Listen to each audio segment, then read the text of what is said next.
رحمۃ اللہ علیہ کا صدقہ ہمیں عطا فرمائے اور ان کی نگاہ کرم ہمیں عطا فرمائے۔ کتاب الشفا کی جانب چلتے ہیں۔ نئے کاروبار میں کامیابی کا وظیفہ آپ کو بتلاتے ہیں کہ اگر کوئی شخص نیا کاروبار شروع کر رہا ہو تو 21 دن تک بلا ناغہ سورہ لقمان کی آیت نمبر 23 اول و آخر درود ابراہیمی کے ساتھ 313 بار پڑھیں، اللہ تعالیٰ سے دعا مانگیں، انشاءاللہ کاروبار میں یقیناً کامیابی ہوگی۔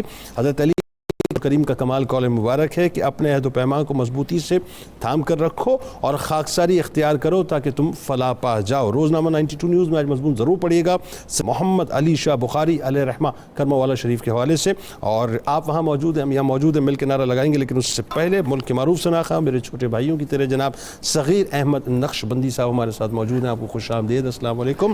اور ذرا روح سے وہ تجدید عہد وفا کرتے ہیں، لا یؤمن احدکم حتی اکون احب الیہ من والدہ و ولدہ والناس اجمعین۔ اللہ تعالیٰ آپ کا، ہمارا، ہم سب کا، پاکستان کا اور امت مسلمہ کا حامی و ناصر و آمین۔ پاکستان کا مطلب کیا؟ لا الہ الا اللہ محمد رسول اللہ صلی اللہ علیہ وسلم۔ جناب